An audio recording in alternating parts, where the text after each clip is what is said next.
اور اگر نہیں کرتے اور وہ وہاں بیٹھ جاتے ہیں تو پھر کیوں کر اپنی ان پہ واٹر کرنٹ کا استعمال کرتے ہو؟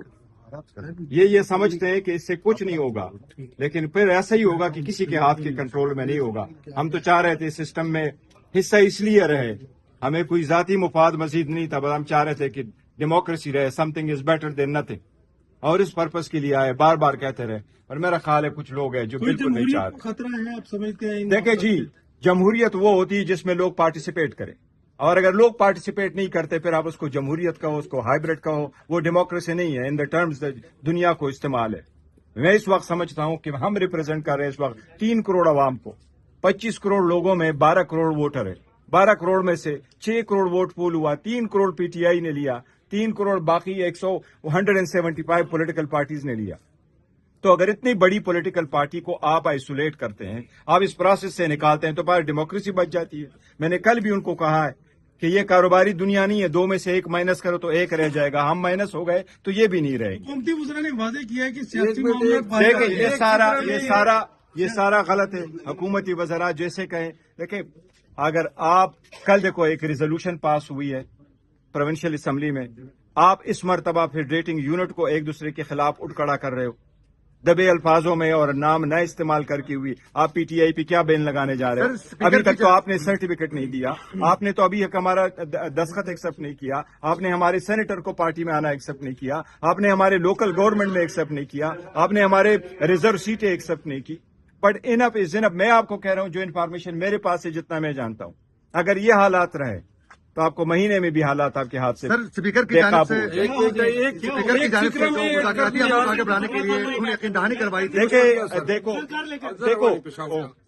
میں ایک چیز ایک فکر ایڈ کرتا ہوں سر، یہ جو چیئرمین صاحب نے بتایا نا، پھر بھی آپ سوال کرتے ہیں جمہوریت کو کوئی خطرہ ہے؟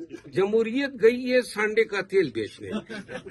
اسپیکر صاحب، جو اسپیکر جس کی جانب سے مذاکراتی عمل کے لیے انہوں نے کہا تھا یقین دہانی بھی کروائی تھی آپ کی، اس پر کوئی مثبت پیش رفت نہیں آ رہی؟ میں اسپیکر صاحب کے رول کے ہمیشہ سے معترف رہا ہوں، انہوں نے مشکل وقتوں میں اسٹیپ لیے ہوئے ہیں، لیکن دیکھو سم ٹائم ایکسٹراڈنری اسٹیپ لینے پڑتے ہیں۔ بالکل۔ عدلیہ سے اس لیے لوگ مایوس ہوئے ہیں کہ ہم نے عدلیہ کو اس وقت کہا تھا جب الیکشن ہونے تھے 90 ڈیز میں، ہم نے ان کو کہا ایکسٹراڈنری سرکمسٹانسز سے کرو ایکسٹراڈنری، یہ ٹیکنیکلٹی پہ گئے۔ دوبارہ آیا 26ویں ترمیم ہو رہی تھی، پٹیشن لے کے گئے کہ اسٹے کر دو، یہ حالات بانپ لو۔ انہوں نے کہا نہیں ایسا نہیں ہے۔ ہم نے ان کو کہا میں نے بہت بارہا کہا، ٹی وی پہ کہا، میڈیا پہ کہا، کہ اس میں پریس کانفرنس میں کہا کہ ایکسٹراڈنری سرکمسٹانسز کے لیے ایکسٹراڈنری اسٹیپس لینے ضروری ہے۔ میں کہہ رہا ہوں، میں ذاتی نہیں کچھ کہہ رہا، لیکن میں جس طرح جانتا ہوں، مجھے جس طرح سنا ہے، یہ ملک کے لیے بہتر نہیں ہے، قوم کے لیے بہتر نہیں ہے۔ دیکھو ہم یہاں آ کر کے آپ کے ساتھ بیٹھے رہے نا، آپ مجھے بتاؤ، ماں باپ کو آپ جیل میں ڈالو تو بچے کب تک آپ کے ساتھ فنکشن مناتے رہے؟ اب بس کرو نا، ہمیں بھی کوئی آج صاحب دیکھو زخمی نہیں، خان کی بہن بیٹھی تھی، واٹر کینن اس طرف جانا ہی نہیں چاہیے تھا۔ میں نے کل بھی کہا ہے کہ کچھ چیزوں کو ہم بھی بڑا سیریسلی دیکھ رہے۔ میں آؤٹ آف دا وے جا کے میں نے ابھی اختیار سب کچھ اچھا صاحب کے پاس ہے، علامہ راجہ ناصر صاحب کے پاس ہے، بٹ آؤٹ آف دا وے جا کر کے میں نے ان سے بھی مشورہ کیا، میں نے ان سے بھی کچھ گزارشات کی، اب میں نہیں بتا سکتا، میں نے ان سے بھی کچھ گزارشات کی کہ حالات کو نارملائز کرنے کے لیے کچھ اسٹیپ لینے ضروری ہے۔ ہمارے طرف سے تو جو ہو سکتا ہے ہم کرنے کو تیار ہے، لیکن اگر اس طرح واٹر کینن کا استعمال ہوگا تو یہ یاد رکھو، عوام جب بولتی ہے اور خلق خدا جب اٹھتی ہے تو پھر دنیا دیکھتی ہے۔ چلیں، تھینک یو۔